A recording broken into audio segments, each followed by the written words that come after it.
Welcome to KVR English Academy. I am KVR English Faculty, Hyderabad. So TGPSC Group 1 General English. ఇందులో మనకు syllabus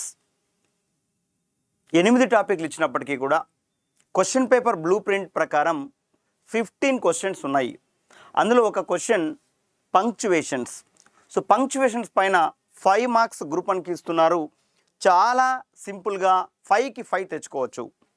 please observe here very clearly. ఇక్కడ general English topic punctuations 5 marks. So download KVR English academy. Phone number 9391057113 57113. Group 1 point of వ్యూలో నేను చెప్పే మాట ఏంటి అనేసి అంటే బిగినింగ్ నుండినే మ్యాక్సిమం మార్కులు రావాలనేసి అనుకోండి. పాస్ అయితే చాలు అనే థాట్ను పక్కన పెట్టండి. Right, fine. అయితే ఇక్కడ ఒక్కసారి ఇది అబ్జర్వ్ చేయండి. Let's see. Stop not hang him. Stop not hang him అంటే స్టాప్ తర్వాత కొంచెం ఆగాడు. ఆగు. నాట్ హ్యాంగ్ హిమ్ అతన్ని ఉరి తీయొద్దు. మళ్ళీ ఇంకోటి చూడండి. స్టాప్ నాట్ ఆగకు. హ్యాంగ్ హిమ్ ఉరి తీసేవాన్ని అంటే ఒక్క కామ ఒక మనిషిని బలి తీసుకున్నది. చూడండి ఒకసారి. కామ అనేది ఇక్కడ బదులు ఇక్కడ కానీ పెడితే దాని మీనింగ్ ఎంత మారిపోతుంది చూడండి. ఫస్ట్ దానికి మీనింగ్ ఏంటి? స్టాప్, ఆగిపో. నాట్ హ్యాంగ్ హిమ్ అతన్ని ఉరి తీయొద్దు. సెకండ్ వన్ చూడు. స్టాప్ నాట్ ఆగకు. హ్యాంగ్ హిమ్ ఉరి తీసే అతన్ని అనేసి వస్తుంది. ఇక్కడ కూడా అంతే. స్టాప్ ఆగు. నాట్ రీడ్ ఆన్ ఇక చదవకు. ఏదైనా మ్యాటర్ నీ పర్సనల్ మ్యాటర్ ఏమైనా చదువుతుంటే స్టాప్ నాట్ రీడ్ ఆన్ నువ్వు చదవకిగా అని అర్థం. అంటే స్టాప్ నాట్ అంటే ఆగకు, రీడ్ ఆన్ చదువు. అంటే ఎంత మీనింగ్ మారిపోతుంది చూడు ఒక్క కామ వల్ల. సో పంక్చువేషన్స్ అనేవి చాలా చాలా ఇంపార్టెంట్ రోల్ ప్లే చేస్తాయి రిటర్న్ లాంగ్వేజ్లో. రైట్, మనం డైరెక్ట్ కాన్వర్జేషనల్ లాంగ్వేజ్లో అవి ఎక్కడ యూజ్ చేయాలా, ఏంటి, ఎలాంటి సెన్స్ వస్తాయి, ఎలాంటి మీనింగ్ వస్తుంది అనేది లిజనర్కు స్పీకర్కు ఐడియా ఉంటుంది. బట్ రిటర్న్ విషయంలో వ్రాతపూర్వకంగా రాసేటప్పుడు నీ యొక్క ఫీలింగ్స్ ఎదుటి పర్సన్కి ఎలా అర్థం అవ్వాలి అనేసి అంటే అవి పంక్చువేషన్స్ పైనే ఆధారపడి ఉంటాయి. All depends on punctuations. So please observe here the next one. ఇక్కడ పంక్చువేషన్స్లో ఎండ్ పంక్చువేషన్స్ అనేవి, అలాగనే ఇంటర్నల్ పంక్చువేషన్స్ అనేవి, అలాగనే వర్డ్ పంక్చువేషన్స్ అనేవి ఉన్నాయి. సో ఎండ్ పంక్చువేషన్స్ అంటే రైట్ ఒక వాక్యం చివరన మనం వాడేటటువంటి ఉపయోగించేటటువంటి పంక్చువేషన్స్ను ఎండ్ పంక్చువేషన్స్ అంటాం. ఒక వాక్యం అయిపోయిన తర్వాత ఫుల్ స్టాప్ పెడతాం కాబట్టి ఫుల్ స్టాప్ గురించి, ఫుల్ స్టాప్లు ఎక్కడెక్కడ వాడాలి, అసర్టివ్ సెంటెన్స్ల చివరన ఫుల్ స్టాప్ వాడాలి, ఇంపరేటివ్ సెంటెన్స్ల చివరన ఫుల్ స్టాప్ వాడాలి, మిస్టర్ మిస్ట్రెస్ విషయంలో కూడా ఆడ ఫుల్ స్టాప్ వాడుతూ ఉంటాం. సో అలాగనే నెక్స్ట్ ఇంకోటి ఎబ్రివేషన్స్ రాసేటప్పుడు కూడా ఫుల్ స్టాప్ వాడుతూ ఉంటాం. Next question mark. ఈ క్వశ్చన్ మార్క్ కూడా ఒక వాక్యం యొక్క చివర అంటే ఇంట్రాగేటివ్ సెంటెన్స్ యొక్క చివరన మనం క్వశ్చన్ మార్క్ వాడుతూ ఉంటాం. Where are you going now? Question mark. How is your life in Hyderabad? Question mark. Can you help మీ?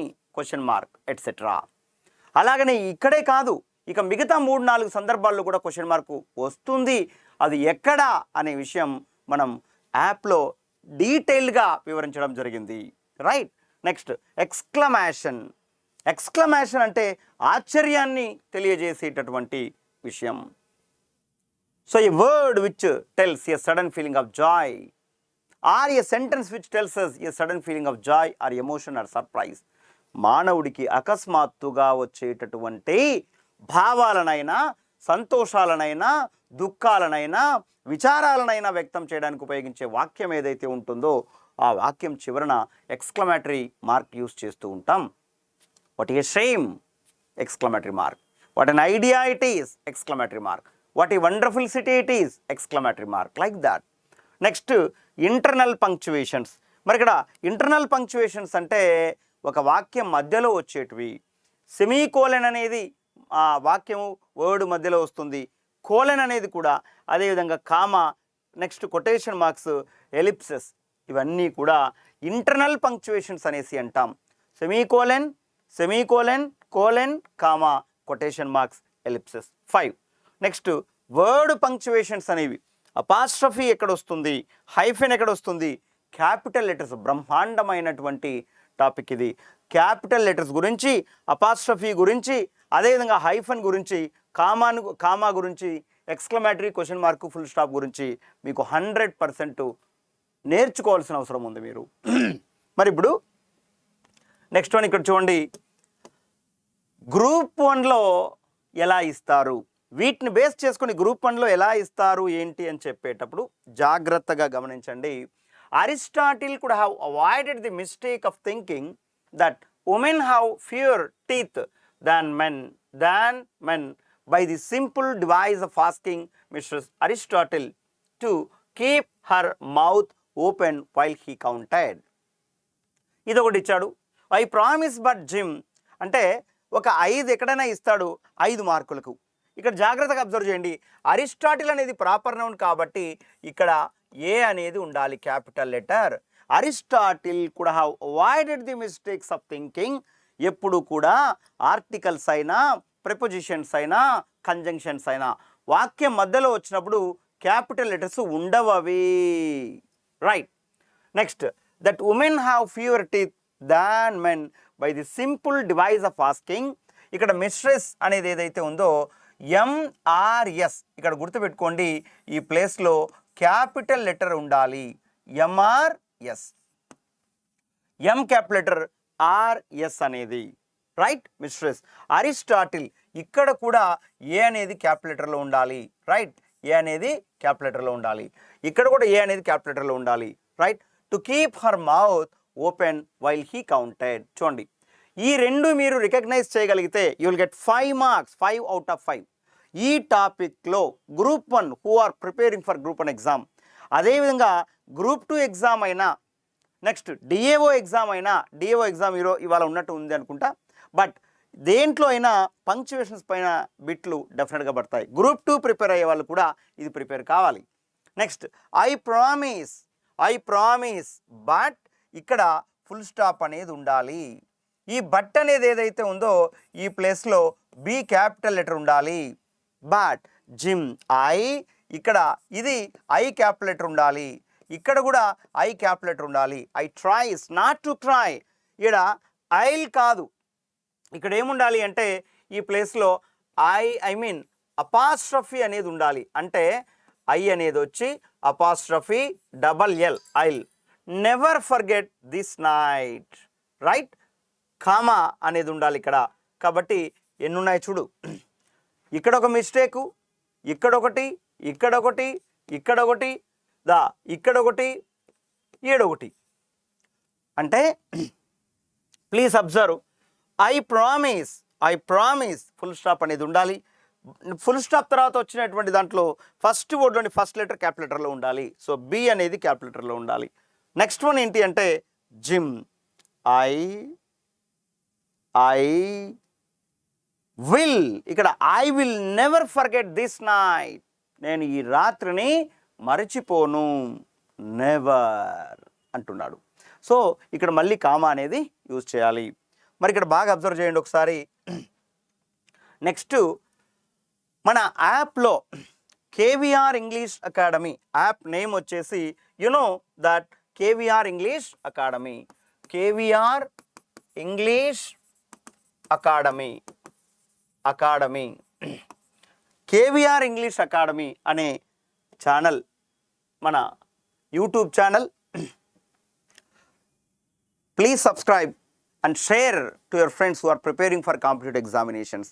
మన యాప్ కూడా కేవీఆర్ ఇంగ్లీష్ అకాడమీ అనే యాప్ ఉంటుంది.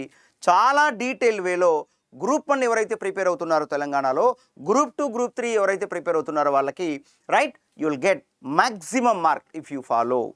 ఎవరైతే ఇది ఫాలో అవుతున్నారో you can ask them. Right. చాలా ఈజీ మెథడ్స్లో ఆ ఇంగ్లీష్ అనేది ఎక్స్ప్లెయిన్ చేయడం జరిగింది. కొన్ని ఫ్రీ క్లాసులు కూడా ఉంటాయి. ఇవి యాప్ డౌన్లోడ్ చేసుకొని కొన్ని ఫ్రీ క్లాసులు కూడా వినండి, ఒకసారి మీకు తెలుస్తుంది. కాబట్టి నేను ఏమంటున్నా అంటే మనకు ఏదైతే మీరు ప్రిపేర్ అవుతున్నారో ఈ వీటిల్లో డెఫినెట్గా ప్రాక్టీస్ బిట్లు అవసరం, చాలా చాలా అవసరం. రైట్, నాకు టైం ఉండి కొన్ని చేయలేకపోయినాను.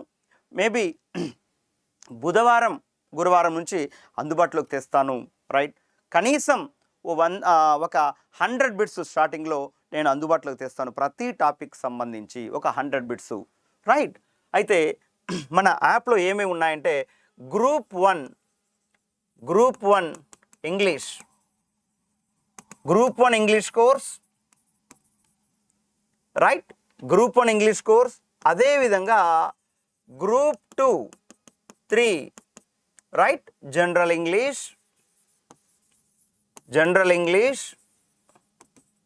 Course. Telangana TG police constable English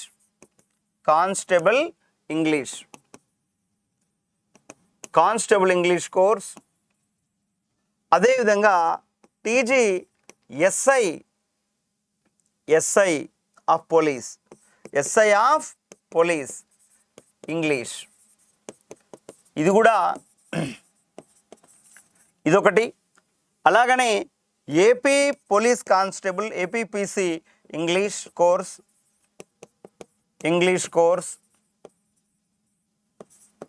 next one APSI English course.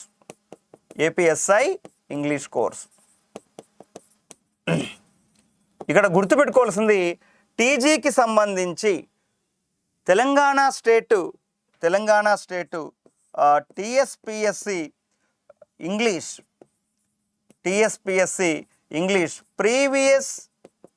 Previous questions explanation course. ఇది 99 రూపీసే ఉంటుంది. చాలా చాలా యూస్ఫుల్, ఎందుకంటే ఆ టీజీపీఎస్సి పబ్లిక్ సర్వీస్ కమిషన్ ఇస్తున్నటువంటి క్వశ్చన్స్ యొక్క ప్యాటర్న్ అనేది మీకు తెలుస్తుంది. కాబట్టి ఒక్కొక్క టాపిక్ చదివిన తర్వాత కొన్ని ప్రాక్టీస్ బిట్లు చేయడం అత్యంత అనివార్యం. గ్రూప్ 1 ప్రిపేర్ అవుతుండేటువంటి వాళ్ళు, గ్రూప్ 1 ఎవరైతే ప్రిపేర్ అవుతుంటున్నారో వాళ్ళందరూ కూడా రైట్ అప్పుడప్పుడు టైం ఇంగ్లీష్ కూడా కేటాయించండి. మిగతాది ఒకటే నా జీవితం అనే టైప్లో కాకుండా ఇంగ్లీష్ కూడా ఎంతో కొంత టైం కేటాయించి అది ప్రిపేర్ కండి. మీరు బ్లూ ప్రింట్ ఏదైతే ఉందో ఆ బ్లూ ప్రింట్ ప్రకారం ప్రిపేర్ కండి. ఆ 8 టాపిక్లు కాదు సుమా, మీరు ఏదైతే తెలంగాణ పబ్లిక్ సర్వీస్ కమిషన్ మళ్ళీ ఈ బ్లూ ప్రింట్ ప్రకారం ఇస్తామని 15 క్వశ్చన్స్ ఏవైతే ఇచ్చిందో ఆ ప్రకారం మీరందరూ కూడా ఫాలో కండి. Right, all the best all of you. Thank you.